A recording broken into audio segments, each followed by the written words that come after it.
राधे राधे। जय श्री कृष्ण। दोस्तों, पीपल की पूजा में किए गए ये 3 गलतियां इंसान को बना देती हैं कंगाल। तो आज की वीडियो में हम बात करेंगे 3 ऐसे दोषों के बारे में, 3 ऐसी गलतियों के बारे में जो कि हम जब भी पीपल की पूजा करते हैं, क्योंकि देखिए कहा जाता है पीपल में माँ लक्ष्मी का वास होता है, श्री हरि विष्णु का वास है, शनि देव का वास और समस्त देवी देवता पीपल के अंदर निवास करते हैं। और दोस्तों, साथ ही साथ दरिद्रता का भी निवास पीपल के अंदर माना जाता है। और दरिद्रता रोज निवास करती है, ऐसा नहीं है कि सिर्फ रविवार के दिन ही निवास करती है। उनका निवास रोज होता है, परंतु वो किस समय होता है और हम पूजा करते समय ऐसी कौन सी गलती करते हैं।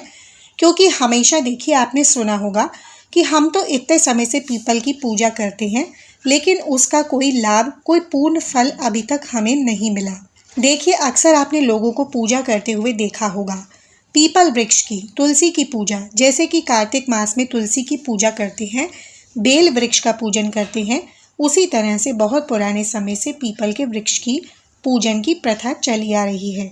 परंतु इतनी पूजा पाठ करने के बाद भी हमें उसके जो पॉजिटिव परिणाम हैं वो क्यों नहीं मिलते? आपने कभी सोचा है ऐसा क्यों होता है? आपने सुना होगा, शनि की कुदृष्टि है तो शनिवार के दिन सरसों के तेल का दीपक जलाइए, ये उपाय करिए, वो उपाय करिए, परंतु तो भी हमें फल ही नहीं मिल रहा है। देखिए दोस्तों, ऐसा इसलिए होता है क्योंकि हमसे जाने अनजाने में कोई ऐसी गलती हो जाती है जिसकी वजह से हमारे पूजा का या कोई और उपाय का आपको पूरा फल नहीं मिल पाता। शास्त्रों में हर पूजा को, हर उपाय को, हर टोटके को करने का सही तरीका बताया गया है। आज हम आपसे शास्त्रों के अनुसार पीपल के बारे में ये 3 चीज़ें शेयर करेंगे कि क्या दोष है, आपको क्या गलतियां नहीं करनी चाहिए। तो वीडियो के अंत तक बने रहें और ध्यान से सुनें, ताकि अगली बार से पीपल के पेड़ की पूजा करते वक्त आप ये गलतियां दोबारा न दोहराएं। दोस्तों, सबसे पहली गलती तो ये कि अक्सर लोग करते हैं, अगर आप भी यही गलती करते हैं तो ध्यान रखिए आपसे इन बातों का, क्योंकि इसकी वजह से आपके घर में दरिद्रता और गरीबी का वास हो सकता है। दोस्तों, सबसे पहली गलती जो लोग अक्सर करते हैं वो यह है कि सवेरे सवेरे कुछ लोगों की आदत होती है, जल्दी जल्दी सुबह उठकर 5 बजे से घंटी बजाना प्रारंभ हो जाती है। तो सूर्योदय होने के पहले कभी भी सूर्य में जल अर्पित नहीं किया जाता। जब तक सूरज की किरण न निकले, सूर्योदय न हो जाए, तब तक आप पीपल के वृक्ष में जल अर्पित न करें, क्योंकि सूर्योदय से पहले उस वृक्ष के अंदर यानी पीपल वृक्ष में दरिद्रता का वास माना जाता है। तो सबसे पहली गलती जो अक्सर लोग जल्दबाजी में यही करते हैं। नंबर 2, दूसरी चीज़, आप सभी को पता होगा, वनस्पति शास्त्र में मूर्ति पूजन से ज़्यादा जो वर्णन बतलाया गया है वो बताया गया है वनस्पति पूजन का। और भगवत गीता में श्री कृष्ण ने हमेशा कहा है कि जो महीने हैं उसमें मैं अगहन मास हूँ, और जो वृक्ष है उसके अंदर में मैं पीपल हूँ। यानी पीपल का दर्शन करना साक्षात श्री हरि विष्णु के दर्शन करना है, श्री कृष्ण के दर्शन करना है। तो देखिए, जब भी आप, क्योंकि कुछ लोग विशेष तौर पर शनिवार के दिन ही पीपल का पूजन करते हैं, तो कुछ लोग रोज़ाना पूजन करते हैं। तो दर्शन करना अर्थात पीपल के दर्शन करना मतलब श्री कृष्ण के दर्शन करना। और जब भी आप पीपल में जल अर्पित करते हो, वैसे तो कुछ लोग शनिवार के दिन ही करते हैं, जल अर्पित करने के बाद कुछ लोगों को आपने ज़रूर देखा होगा पीपल के जड़ों में उन्हें दबाते हुए, थोड़ा सा जैसे हम भगवान के पैर दबाते हैं, ठीक उसी तरह से कुछ लोग पीपल की जड़ों को दबाते हैं। तो कुछ लोग उन्हें टच करके मतलब गले लगाते हैं। तो देखिए, हमेशा ऐसा कहा जाता है कि जब भी आप तुलसी पूजन करें या किसी भी वृक्ष का पूजन करें तो उसे छुए ज़रूर, अपने हाथों से उसका तना छू सकते हैं। जो भी आपके अंदर, क्योंकि इतनी वाइब्रेशन होती है आपकी पूरी बॉडी की, जब हाथ से आप उस वृक्ष को छूते हैं और अपने मन की मनोकामना कहते हैं, तो ऐसी कोई भी आपकी मनोकामना नहीं है जो भगवान पूर्ण न करें। इसलिए तो जब भी आप तुलसी पूजन करते हैं तो कहते हैं कि तुलसी को छुआ ज़रूर जाता है। ठीक उसी प्रकार से जब भी आप पीपल की पूजा करें तो उसे छुए ज़रूर। शास्त्रों के अनुसार एकादशी और रविवार को तो हमें पीपल में जल अर्पित नहीं करना चाहिए। तो ये सारी जो बातें हैं, अगर आप रोज़ाना कर रहे हैं तो रोज़ ध्यान रखिए, नहीं तो शनिवार के दिन तो आप विशेष ध्यान रखिए। जब भी आप जल अर्पित करेंगे उसके बाद में आपको पीपल के वृक्ष को छूना ज़रूर है। छूकर अपनी मनोकामना ज़रूर बोलनी है। नंबर 3, इसके बाद एक चीज़ आपको विशेष तौर पर ध्यान रखनी है। केवल पूजा करने से, पीपल का पूजन करने से आपको उसका पूर्ण फल नहीं मिलता, क्योंकि बिना परिक्रमा के पीपल की पूजा अधूरी मानी गई है। ऐसा हमारे शास्त्रों में कहा गया है। जब आप पूजा कर लेते हैं उसके बाद में आपको परिक्रमा ज़रूर करनी चाहिए। परिक्रमा का अर्थ ये होता है भगवान के दर्शन के साथ में आपने परिक्रमा करने का पुण्य फल प्राप्त कर लिया है।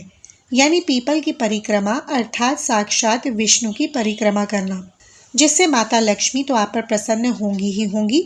साथ ही साथ यदि शनि की कुदृष्टि है तो शनि देव की कुदृष्टि भी आपसे दूर होगी।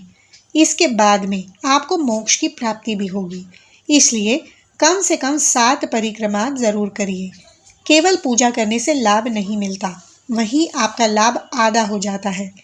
कितनी भी पूजा कर लें, लेकिन अगर आपने परिक्रमा नहीं की है तो आपको पूजा का पूर्ण लाभ नहीं मिलेगा।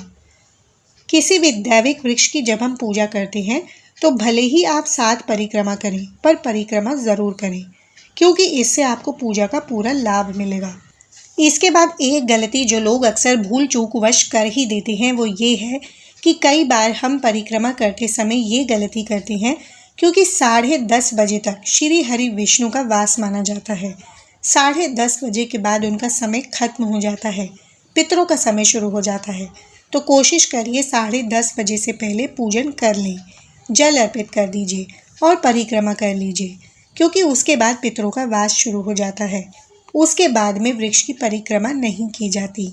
और एक चीज़ का विशेष ध्यान रखिएगा कि अक्सर हम लोग देखते हैं बड़े बड़े शहरों में कि वृक्ष नहीं मिलता तो लोग गमलों में लगाकर ही पूजा करना शुरू कर देते हैं।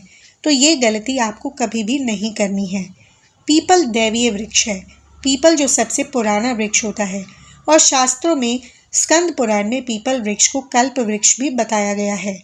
यदि आपके पास स्कंद पुराण है तो उसे ज़रूर पढ़ के देख लीजिए, क्योंकि ये बहुत छोटी छोटी गलतियां हैं जो लोग अक्सर भूलवश कर दिया करते हैं। इसलिए आगे से इन सब गलतियों को ध्यान में रखकर ही पीपल की पूजा करना। इसके बाद एक चीज़ का विशेष ध्यान रखिएगा, जो परिक्रमा है उसे 10:30 बजे तक कर लेनी है। शाम के समय भूल से भी पीपल में जल अर्पित नहीं करना है।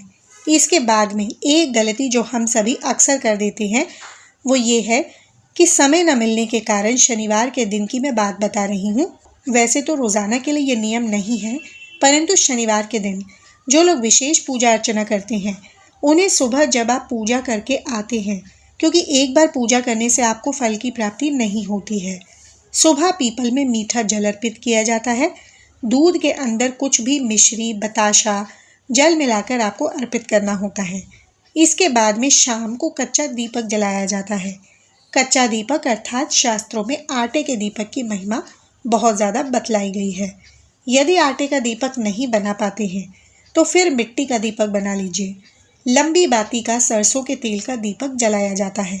और विशेष मनोकामना की पूर्ति के लिए आटे में गोल बाती का घी का दीपक जलाइए। वैसे तो गोल बाती में घी का दीपक जलाना चाहिए, क्योंकि पीपल के नीचे अक्सर गोल बाती का ही दीपक जलाया जाता है। परंतु अगर आप पर शनि की कुदृष्टि है तो लंबी बाती का दीपक जलाया जाता है, और किसी मनोकामना की पूर्ति के लिए गोल बाती का घी का दीपक जलाया जाता है। शाम को यदि आप दीपक नहीं जला रहे और केवल सुबह पूजन करके ही आ गए हैं तो इसका पूजा का लाभ केवल 50% ही आपको मिलता है। तो यही कुछ छोटी छोटी सी गलतियां हैं जो अक्सर हम कर देते हैं। और शाम के समय पीपल की हमें परिक्रमा नहीं करनी है। और एक चीज़ का ध्यान रखिएगा, बहुत ज़्यादा रात्रि के बाद में पीपल के वृक्ष के नीचे नहीं जाया जाता है। मतलब आप बहुत से बहुत 7:30 से 8:30 बजे के बीच में पीपल का पूजन कर लीजिए, क्योंकि बहुत ज़्यादा रात्रि में दरिद्रता का वास बतलाया गया है। तो पीपल के नीचे बहुत ज़्यादा रात्रि में मत जाइएगा, और रविवार के दिन भी नहीं जाया जाता, और ना ही रविवार के दिन पीपल का पूजन किया जाता है।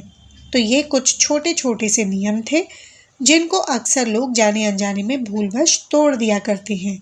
तो अब से इन नियमों को ध्यान में रखकर ही आप पीपल का पूजन करें, जिससे आपकी हर मनोकामना पूरी होगी और आपके घर में हमेशा हमेशा माँ लक्ष्मी का वास बना रहेगा। तो दोस्तों, आज की वीडियो में बस इतना ही। उम्मीद है आपको आज की जानकारी अच्छी लगी होगी। वीडियो अच्छा लगा है तो वीडियो को लाइक और शेयर ज़रूर करें। और ऐसी ही वीडियो और ऐसी ही जानकारी के लिए आप हमारे चैनल को सब्सक्राइब कर लें। माता लक्ष्मी और श्री हरि विष्णु की कृपा आप पर बनी रहे।